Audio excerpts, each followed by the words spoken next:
like it created, and today we're going to be doing another resist type of tag, and again I'm using materials that I have in my stash.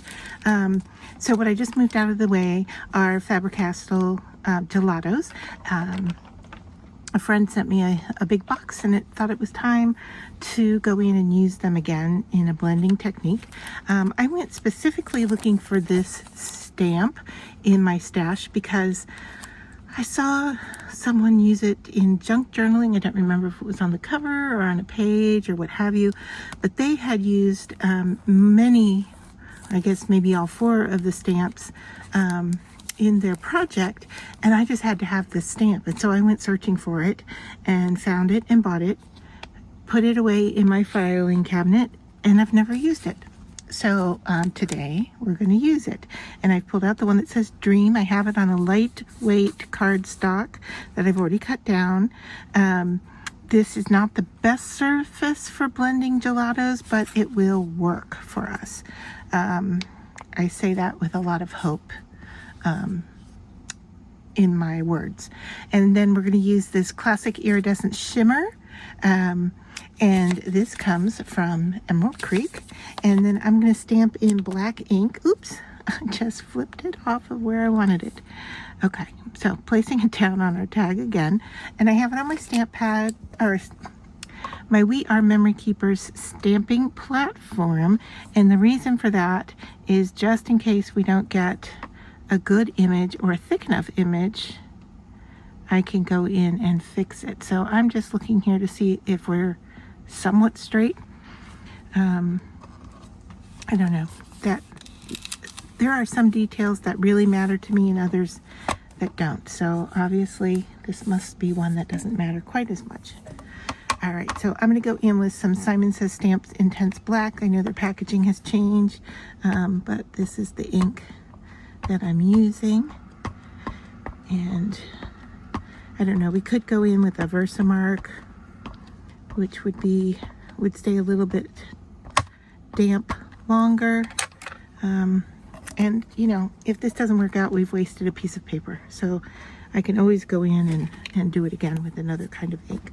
All right, so I'm going to rub it in place with my scraper tool that has foam or kind of a fabric on it. And the reason I'm using this is because it was in reach. And there's our first stamp of it, but it's not terribly dark or terribly moist. So let me stop the video for a minute here. I'm going to go looking for another ink pad and then be right back. All right, so off camera I just used some Versamark in clear and just stamped over what we had. So it's really not any darker. It's just hopefully stickier. And now I'm going to give this a good coverage.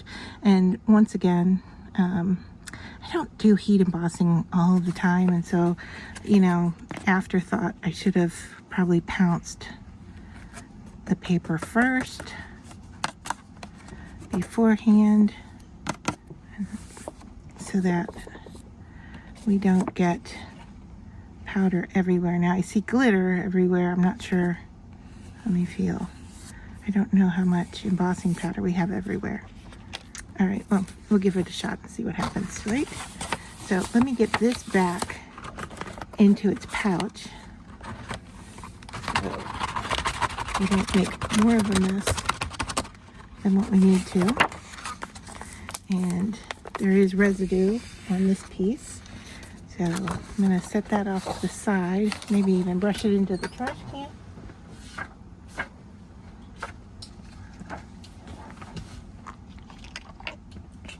And now I'm going to heat this. I like to heat it from the behind first so it adheres, and then come to the front.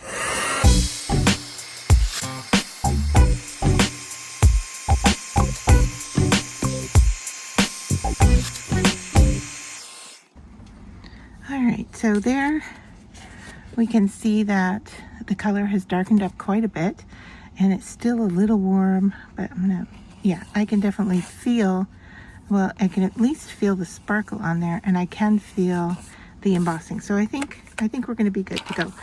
All right, so here are all of my gelato colors, and I'm going to go in with kind of a mixture one first.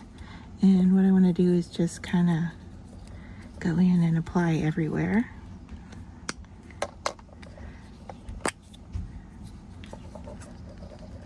And so I'm just trying to build up layers and in a swirly shape, because if it shows up, I'm okay with that.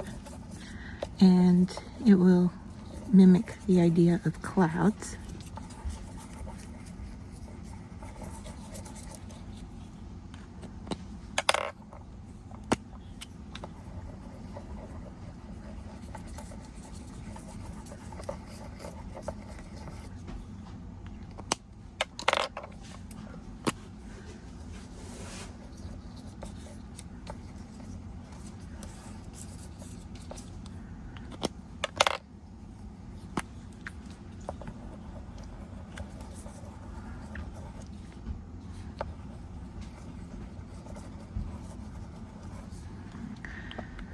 All right, so now what we want to do, and you can see that there's some glitter in those colors, is we want to go in and move it around. Now I have a damp baby wipe cloth here. Now this was dry. I added water to it. I use it for cleanup, so it is not a pristine baby wipe by any means. But I'm going to go in and now just start swirling and see what we get.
All right, so to take you through some of the steps that I did with the baby wipe, and you can see here that it's collected a lot of that color.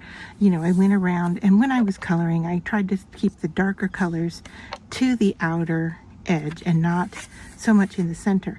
Now, during that rubbing time, I did go into where some of these dark lines are and try to blend them in a little bit better. Also, as I was blending, you might have noticed that I was going off the page and then back onto it. And what that did was to give a nice kind of crisp line. It's actually coloring the edge of the page. So it's really doing that kind of a thing. Now, my surface here feels very waxy from the gelatos. Now, I could continue to build up layers on here. I think I do want to go in and get a little bit more lighter blue to the center there. And I may need to add green just so we don't look like we have one color happening there. Maybe a little silver could help.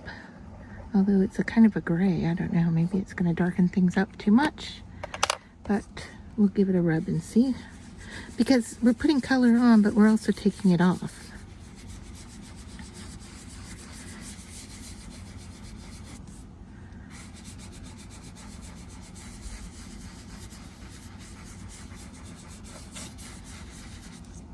All right, that's doing a little bit more of what I want. So I have it's very subtle, but I do have a lighter middle going on with the darker colors out here. And then I just go to a clean part of my baby wipe and just go over the black just to remove any color that might be causing that to kind of soften or lighten. And I'll show you that we actually are taking color off over those words. All right, so now, yeah, my paper feels very flexible. I like what's going on here. I could stop here. I could add a ribbon. I could add some twine or to the end here. I think what I'm going to do is look through some of my sequins and gems and so forth and see if I have anything appropriate that we could glue on here to finish it off. All right, so I have an idea. I don't know if it's going to work, but what I have here is my pickup tool. I've grabbed some of these colorful carving pattern powders is what it's called. They are a glitter nail kit. They're for putting on nail polish, and I've grabbed them in two kinds of bluish purple and a whitish clear, and I grabbed some wet glue, and I thought with my wet glue I would draw in a cloud or two on the surface here. Hopefully when I'm done this will look cloud-like.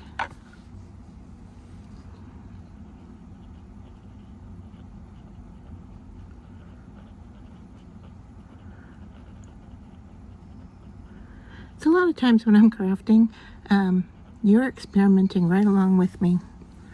I don't always have a perfect plan in place,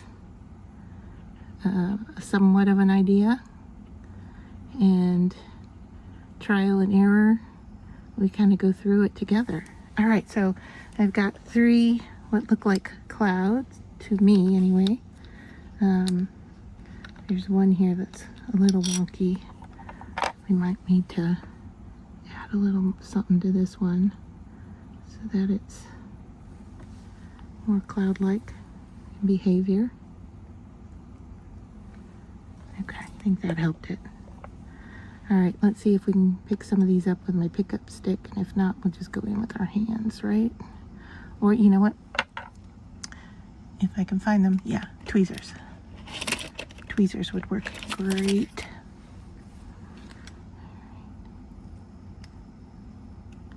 Of course, they're going everywhere but into our glue.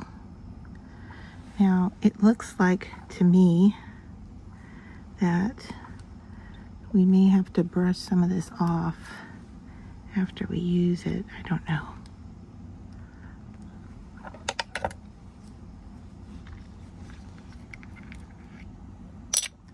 Once it completely dries in place, can we, it's a really thick piece, can we go in and remove what isn't in our cloud shape? You know, what's sticking out basically. Can we go in and remove those?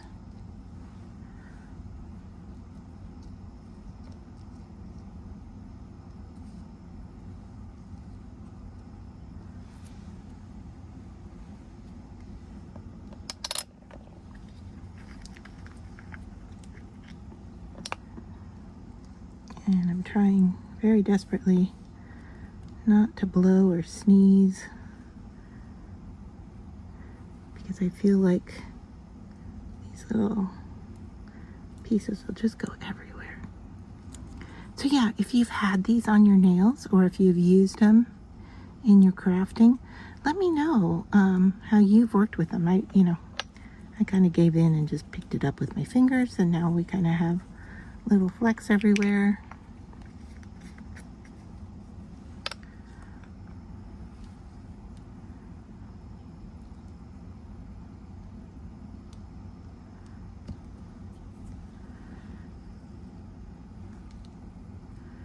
Maybe if I put some white paint in my glue, that might have been nice, or put a little white image underneath these flecks beforehand, because our glue is going to dry clear. So I don't know how much of this we're going to see, or if these are just going to be kind of shimmery blobs on here. I don't know.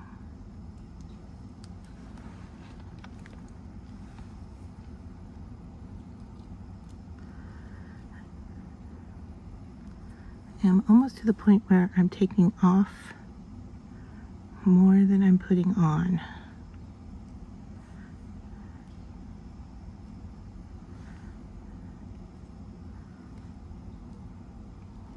I'll show you what I mean. My finger has glue and sparkle attached. And what I'm seeing here is I'm getting some dimension with these as well. So, okay, fingers crossed. We're gonna let these dry and hope for the best.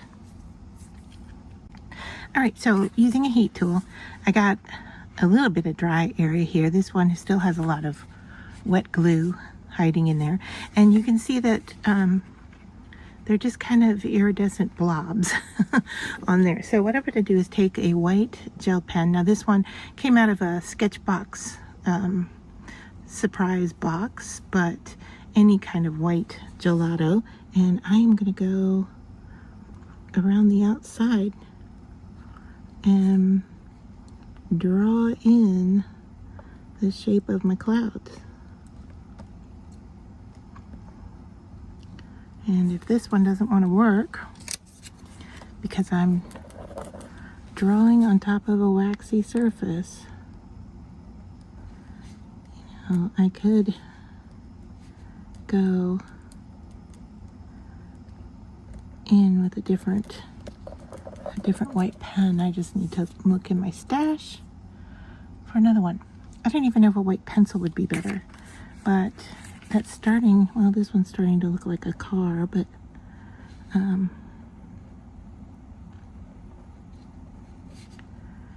if we can define the outer shape subtly,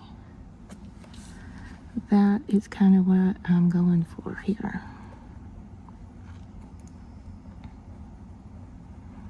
And I could feel the edge of my glue as well, so that's kind of a bonus for drawing around these shapes. This one's working a little bit better.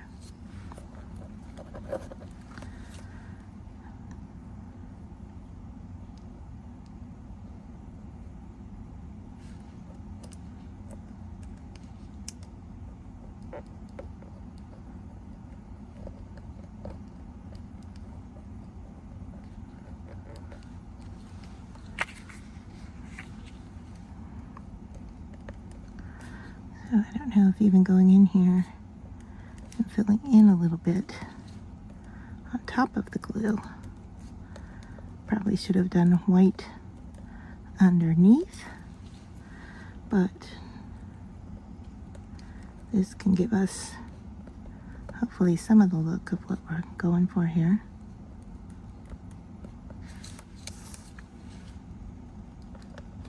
It's working on the glue quite well, it seems. It just doesn't like the gelatos as much.